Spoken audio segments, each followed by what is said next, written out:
Happy New Year to all those who are viewing. Welcome to those who this is your first time watching Book Club Corner, and welcome back to our faithful viewers all across the Caribbean and Trinidad and Tobago. If you're watching from wherever you are, we hope you had a wonderful ending to your 2023 and that you are having an amazing 2024 so far. This is the 10th day of January, and this is the first day of our season 2 of Book Club Corner, and I am Jewel Green. Every Wednesday we will be chatting with local authors about the literary arts, about their books, and about the publishing industry. And with us today we have an amazing author, a first-time author. She is a business professional, a blogger of spiritual literacy 101, and she also is a mother and wife.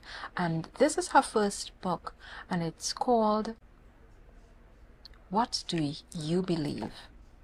And Josanne, thank you for being here with us. This is the lovely Josanne Rojas. Yes, it's a pleasure. Thank you for being. Listen, when I saw her outfit today, I say, Josanne, great minds think alike. We're matching today, and so is the book cover. I love your book cover. We have to get into this color scheme that you've worked out for the book cover. Very unusual and very, very on point. I loved it. But before we get any further, guys, we know January people spend time setting themselves up for success, praying and fasting, shutting in, getting a cleanse, cleaning up their house, getting organized, getting their journals, writing all the resolutions. And it's no different on Book Club Corner. So I thought it was very apropos to bring Josanne and her book here today, What Do You Believe? This can be one of those books that you put into your arsenal for January as you get organized, whether it's physically, spiritually, mentally, and emotionally. And if you're doing that, you can be asking yourself some very existential questions. What do I believe? What am I looking for? What am I looking forward to and for my life? And this is a great book to have. You see how cute it is? It matching my outfit, guys. I really love it. Nice and small. You could put it in your handbag, suitcase, take it on a bus with you, in a maxi, taxi as you're traveling. Everywhere you're going, you can take this book with you. It is just the right size and weight. Josanne, you're a first-time author. Yes, I am. I feel like we should have confetti for first-time authors, celebrating you and the work that you have done. Mm-hmm. Talk to us about this process. How did this book come to be? Okay, so it's a funny story. In 2021, at the beginning of the year, the Lord actually gave me the title for the book, What Do You Believe? Now, I've always been an author. It's inside of me. It's like a seed that was planted inside. I wrote basically my entire life. Writing poetry. There was a point where I wrote songs during my teenage years. And I always believed that at least my first book would have been something about my life, something thrilling, about all the adventures and all the mischief I gave. And the Lord told me that my first book would be called What Do You Believe? And when he gave me the title, I was really confused, like, I'm still working on what I believe, but I didn't pay it any mind. Throughout the year, every time I think about the title, I'm like, I'm really not sure what I'm supposed to be writing here. And then 2021 was really hectic coming out of COVID. And still COVID was happening. And so December, it was approaching December. And I was like, Lord, it's December and I haven't written your book. Mm-hmm. And I said, you know what? Here's what. It was a really hectic year. You need to give me a little ease me up a little bit. Ease me up a little bit, right? And how about, so I commit myself to writing the book in 2022. Right. I got no response. And I said, well, I'll take that as a yes, right? But the same night, actually early the other morning, I started getting a dry cough. in my sleep, and COVID was still going around. So I said, where does dry cough come out, boy? But it was like an instant cough. And when I got up in the morning, something told me when I went into the pharmacy, go and take a COVID test. And I did, and it was positive. And I was like, God again. And then he spoke to me. He didn't talk to me all the time, when I was begging. Then he was like, now you have time to write your book because you're going to be on quarantine. Yeah. And so I actually finished my book in 21 days. Really? Yeah. Look at that. All the inspiration was there, just there waiting. Actually, it's like a seed. Yes. Yeah. So in 21 days, I'm in my room, locked up by myself. I have absolutely no excuse. And I got the book finished and completed. And so 2022 was really just a year of figuring out how to get it published. Yes. And so I went about doing that. Well, I self-published it because that's more of an easier journey. Yes. Yeah. So that's really how this book came about. Yeah. You know, authors out there, this is a really important message. I have to stick a pin in it for a minute. Don't wait for something to happen for you to have to take the time to write that book that you've always wanted to write, right? I don't have time to write. I'm so busy. I can't do it. Yeah. You know, take your own sabbatical, right? Josanne, you had to catch COVID, right? And thankfully you were okay. Yeah. But guys, don't wait until something happens. You know, you're close to death. Somebody tell you you're sick. You're not feeling well, you know. Let us take that time. Put aside some time this year. Make that a resolution. Put aside some time this year to start writing your book. And it doesn't have to be a big block of time, you know. I'm going to leave work for 3 months. It could literally be, you know, 2 days for the week. I am going to focus on writing my book. Let that be a resolution for your 2024. Okay, authors out there, I'm speaking directly to you, right? You're hearing me. I know you are. Let's get that done this year. But when I read your book, so the back of the book, because I start from the front, I had to read every single word. So when you dropped off my book, and guys, she wrote in my book, I think I picked up the wrong book, Josanne. Girl, I don't play, you know. She signed my book, guys. So I'm very particular. She signed my book, and when I got the book from you, Josanne, and I was like, she signed my book. I put my name in it and thing. I was real fussy, guys. So all I'm saying is that when I was reading the front cover, the back cover, and I saw because the book blurb, right, which is your book summary, guys, right? So an idea, a little brief snippet for people who want to buy a book. You put that to the back of your book, what the book is about, so they can see what it's about before they buy it. And in Josanne's book blurb, you have here that this book is a clarion call for those who identify as Christians. And I found it was very appropriate that in your book blurb you would identify your target audience, because a lot of times, apart from saying, you know, this book is for adults or young adults, a lot of people don't identify who the book may be for. So tell me, when you say Christians, does that mean that this book is only for, let us say, the Abrahamic monotheists, right? And when we say that, we're looking at those, you know, Christian, Catholic, Protestants, and so on. Who is this book really for when you say it's for Christians? Okay. So the book is not related to any particular denomination, but it is for persons who identify Jesus Christ as their Lord and Savior. So that could be many denominations, right? But it really was intentional when I said that it's for Christians, and that could encompass Christians who actively practice their faith, and then, you know, there are Christians who don't actively practice their faith, because it is really geared towards confronting the Christian about their convictions and carrying them on a journey while reading to self-check themselves to see if, okay, I'm a Christian, does my life really line up to what God has said, or to what God has intended for the Christian to be. And so it's really for us to see whether we are Christians out of mere lip service, or if we are actively being, that light that God has created us to be. Yeah. I really love the title of your book, What Do We Believe? Because I feel like it's something that, as even though you identified your target audience as being Christian, it is a question that many of us ask ourselves, Yeah. right? It's an existential question, a philosophical question.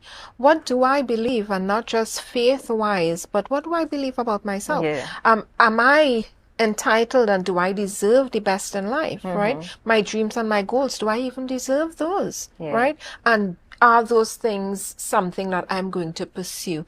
And you're talking about lining up whatever you believe with the way you're living. Yeah. And if you believe you're worth it, if you believe as an author, I have a story to tell, you know, where is your book? Yeah. Where's Right. the story? You're right. Write that book. So authors, I'm at you all today. Is your life lining up with what you believe? You believe you have a story to tell, but you won't write that story. Yeah. Right? You believe you deserve the best in life, but you're accepting subpar, mediocre from yourself, right? We're not on anybody today, so don't come for me. Right? We're talking about dealing with yourself and your own life. And I like that, you know, this is a great book for somebody who is going to have an intentional 2024. Yeah, definitely. Yeah? Looking at what do they believe. So I read, let me tell you, I was looking through the book, right? And I have one that says, practicing spiritual agriculture. Yeah. I say, Papa, I say, I wonder what that was. I went in our chapter first, actually. And that's 105. And I was reading about it. And I want you to tell us, the listening, viewing audience, what did you mean by this chapter when you said practicing spiritual agriculture? What is that? Okay. So I'm not going to give you too much because I want Okay. the viewers to buy the book and read it. But practicing spiritual agriculture, it's interesting because I often see us, even though we are human, I like to view us as trees. And because we have many similarities with trees, right? There's the law of sowing and reaping. And it's the same thing with us. The seeds that we are born with, we have to cultivate that seed. And so as a Christian, when we become a new creation, we get rid of that fallen seed, right? And we take on this seed of being a child of God, but it's something that we have to cultivate. We have to grow. We have to put the right, the water in it, rivers of living water. We have to put the sunlight. We have to grow ourselves so that we can become trees that bear the fruits of the Spirit. So it's not just about, as I said, saying that we are Christians, but is your life bearing the fruit of a Christian? Yes. Really and truly. So we have to put in what we want to get out. And it doesn't happen overnight. Yes. Yeah. So you see the seed start in darkness, so it has to germinate, and then it has to grow. But how does it grow? Because you have pestilences, you have diseases, you have natural disasters, many things that could uproot us from good soil. So it's really about practicing good spiritual agriculture so we could stay on track with God. Guys, we're going to take a quick break, but we're here with Josanne Rojas. She is the first-time author of the debut nonfiction faith-based book called What Do You Believe? It's an amazing read. Don't go away. We'll be back to talk to her about some more spiritual agriculturing. So if you're a farmer out there and you're wondering what's happening with your spiritual gifts and seeds, come back with us shortly. We'll see you in a few.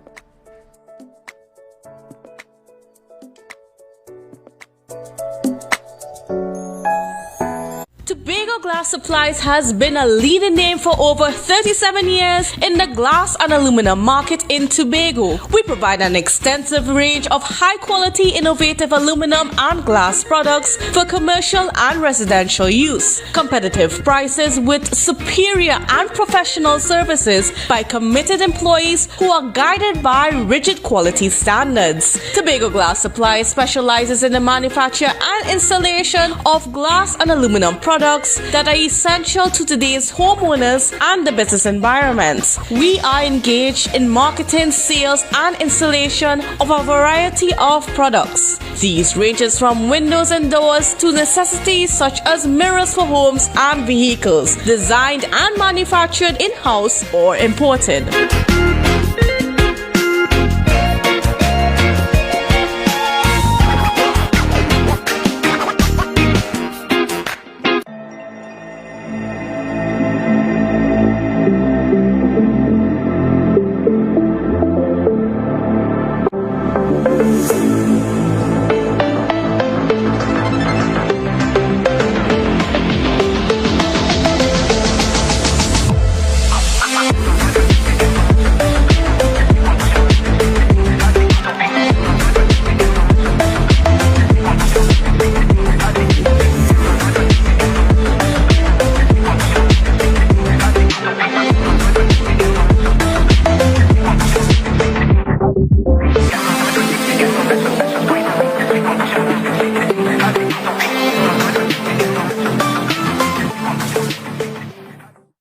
Security Services Company is the most advanced security service in Tobago. Ask about our cash and transit service. It's safe, risk-free, reliable, and timely.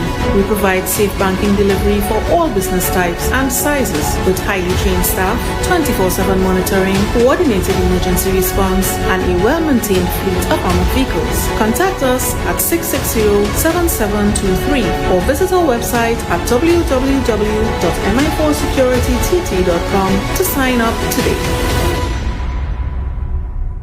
Rotisserie, mouth-watering fries, salads, combos, and specials galore. Feeling for something to eat? Come and see. Our rotisserie is seasoned to the T. Kicking chicken, masala, and jerk roast. Crispy fries made from scratch. Who do you know can't beat that? Or salads freshly cut and packed. When you taste it, you'll be wanting to come back. So come check us out on number 2 Robinson Street, Uptown Scarborough, Tobago. We open on Saturday nights from 7:30 to 11:30 p.m. Monday to Thursday, we're open from 10 a.m. to 9:30 p.m. and on Friday, 10 a.m. to 4:30 p.m. Contact us at 772-7443 and all social media handles at The Rotisserie Factory. Don't be fearful.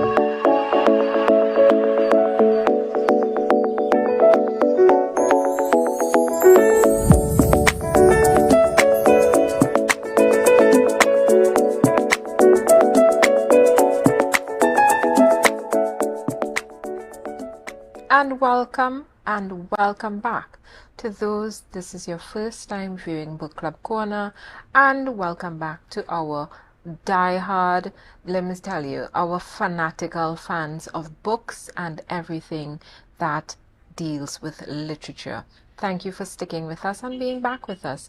And like every good farmer, because we were talking about spiritual agriculture, and like every good farmer and every good farm, you need water. You need moisture, right? You can't grow anything without water. And I always say, listen, anytime I'm hanging out and liming, I don't like a dry mouth lime, right? So I made sure that, we do on Book Club Corner, we sip wine. But for January, I said, as we get organized, as we recalibrate, I'm going to be doing coconut water for this entire month. It's my birth month. I'm born on January 26th. Just an open invitation, to all those who want to bring the gifts. You could drop them off early. But on January 26th, I celebrate my birthday. And what I usually do is I do my fasting, my little clean out, the usual Caribbean things you do, right? To make sure you're good. So today, I have a lovely glass of coconut water. Josanne said she wanted sparkling water, right? And we're toasting. Cheers to you, Josanne. I'm having some coconut water today. So all those in the Caribbean, we know you like to do a nice little cleanse with the coconut water. Healthy living, healthy consumption. Let me tell you, this is good.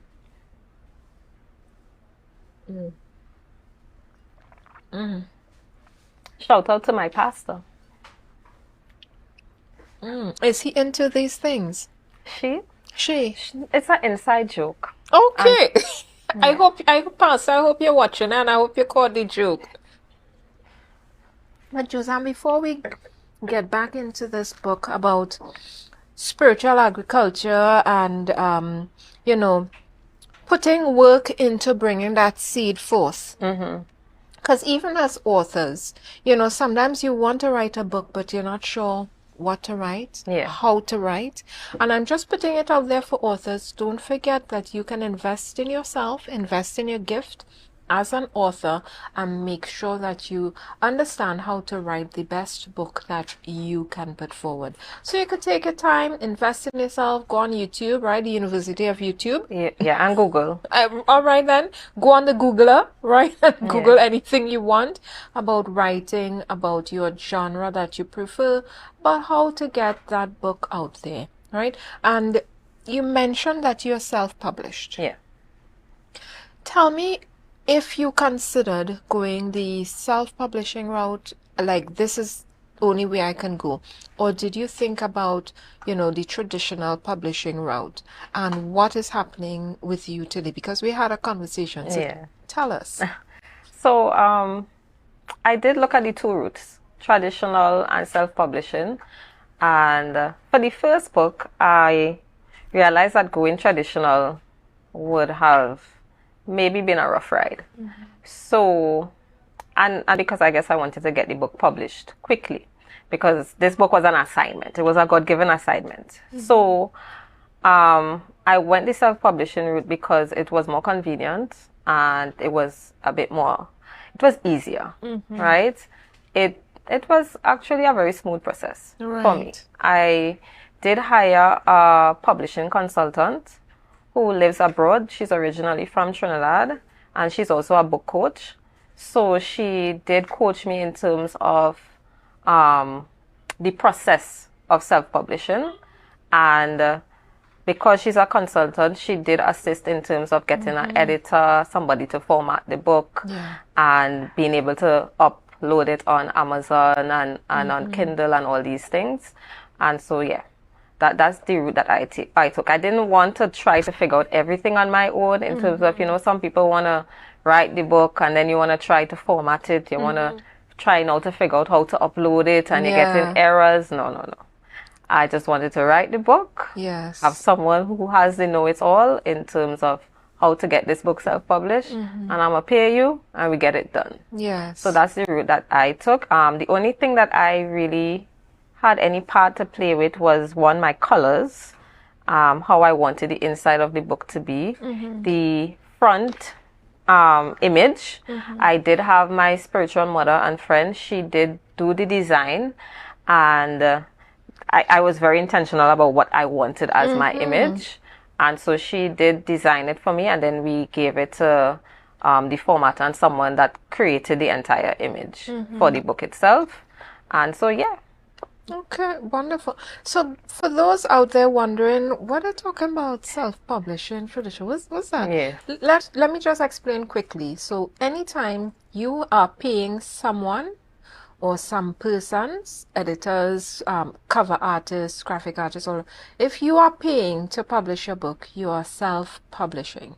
And if you are being paid to publish a book, that's where we get into what we call the traditional way of publishing books, right? And when we say traditional, meaning that's how it was started, right? You would entreat a publishing house. They would see if they want your project, have a conversation, tell you, we don't like this, take out that, put in this, and you would have to do it. And then they would give you some money to publish a book. But now the process is a lot different. So there's self-publishing where you can pay as you go along and get your book published, and you can do it just how you like. So nobody has to tell you take out.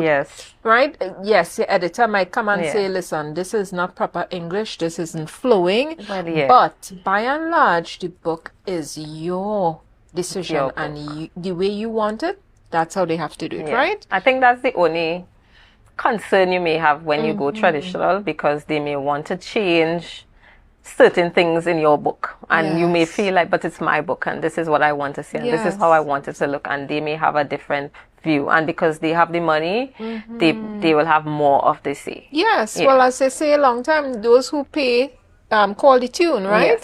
So you can't tell the DJ what to do. The DJs do his own thing. I had a conversation with Lady Montano. She has a book out called King of Soca, and she was telling me same thing. she tried to get her book published and they were telling her, oh, this has to come out on this. And she said, no, I want my book just as I want Yeah. it. I'm doing it myself. Yeah. Right? The only issue I think I ran into, and it was something similar with the editor, and they are editing your book and they are changing up some of the what you're trying to say. Yes. And I'm like, that's not what I said.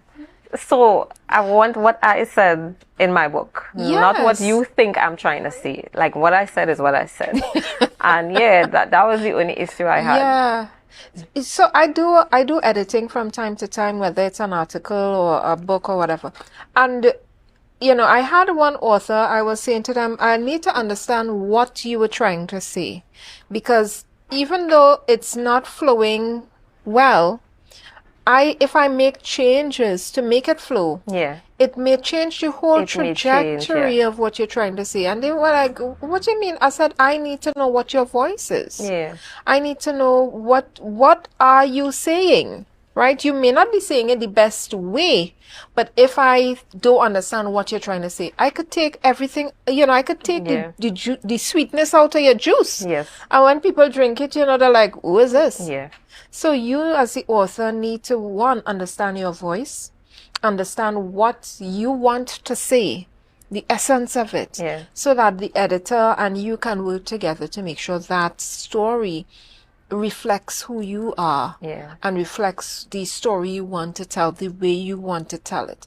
And I really love that, Josanne, how you said, you told the editor, what I said. Right? Yeah. I said what I said, as they say on social media, right? And I really love that you had the, that gumption to tell them. Because sometimes people back down and be like, you know everything. No. Daddy knows best, so you go ahead. But no, Yeah. I like that.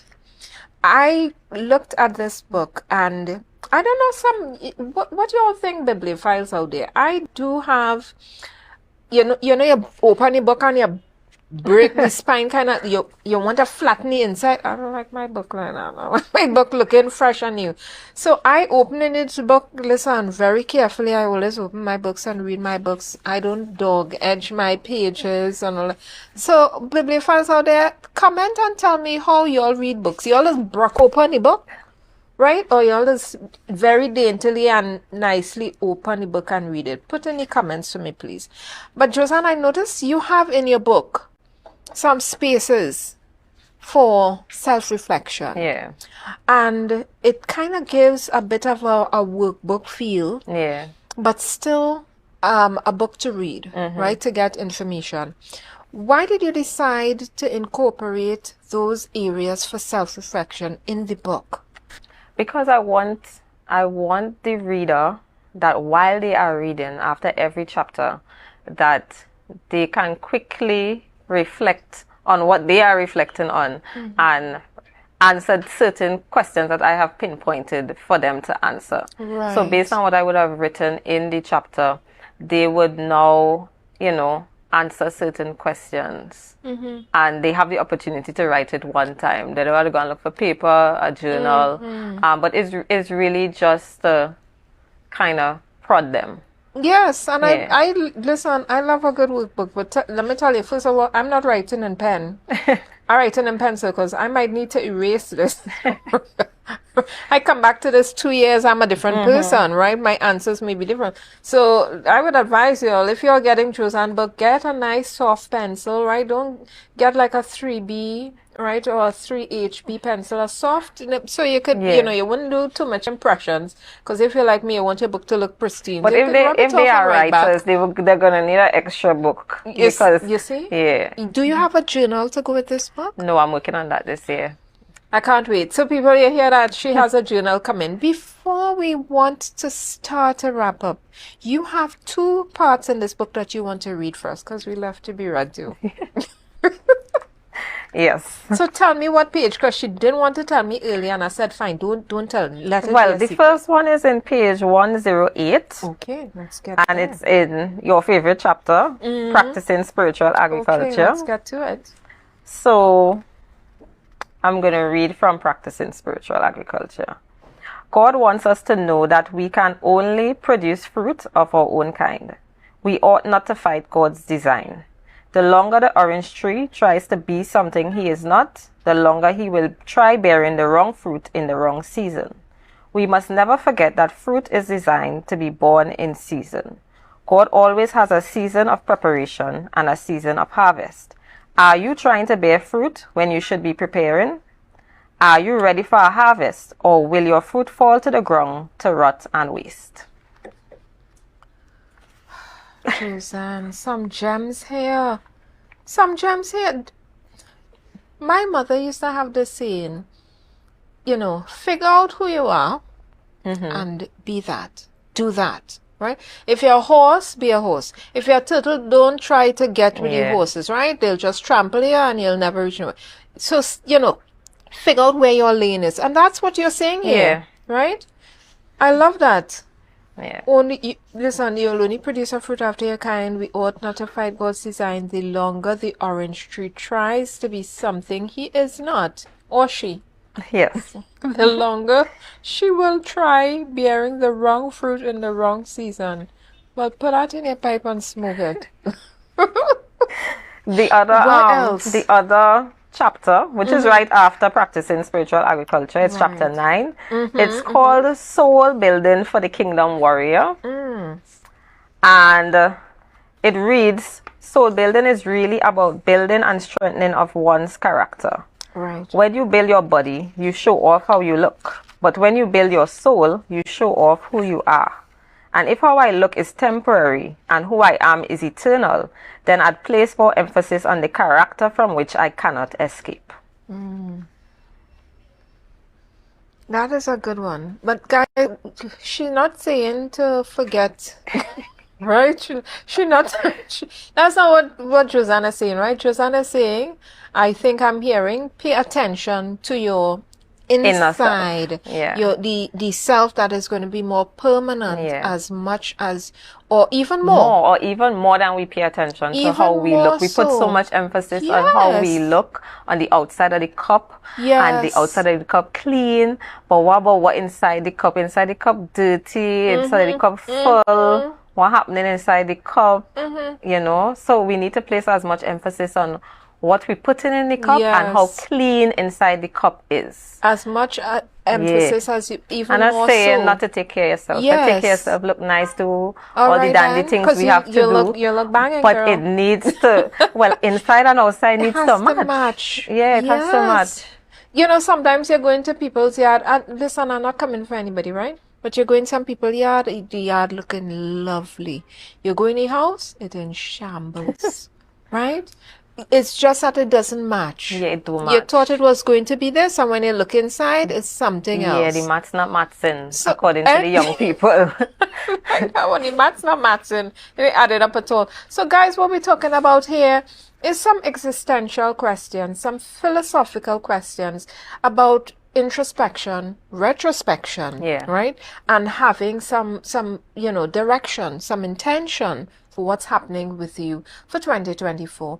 We're here with Josanne Rojas, and she's written a book called What Do You Believe? Spiritual Contemplations for One's Soul. It's an amazing book for the year, January, to get you started on the right track, sort out yourself. And if you are not into religiousness, don't worry. This will also have you thinking about, what do I believe about myself? Yeah. Who am I? And what do I want for myself for 2024 and for going forward in my life? Josanne, please tell us where we can get your book. Okay, so you can get my book via Amazon. It's you can get hard copies. You can get it on Kindle. You can also get it locally by emailing me at josannerojas101@gmail.com. And you can call me or WhatsApp me on 729-5008. Give us that number one more time. 729-5008. Or email me at josannerojas101@gmail.com. Thank you very much, Josanne. Thank you for being here with us. It was really lovely chatting with you. Yes, it was. Guys, thank you for tuning in with us today. First episode of our second season. We couldn't do it without you. And we are coming back to you next week when we chat with another local author called Natasha Coker. and she's going to be talking to us about her book. You can find us on YouTube. We have a YouTube channel, Book Club Corner. We're also on Facebook and on Instagram. If you all want to have a chat with us, if you want to tell me you're an author and you'd love to come have a seat with us and talk to the listening public in Trinidad and Tobago about your book and across the Caribbean, check me out on Facebook and YouTube and on Instagram, and let's chat. But for right now, we're out of time. We thank you for being here with us. Get this book. It's an easy, nice read, and it's easy to take around with you. And as you go along your way, don't forget that life is short. We've lost quite a few greats, right? And that is not to minimize the ones who haven't been named in the public that we've lost as well. But think about your life. Let's be intentional for 2024, and please be good to each other.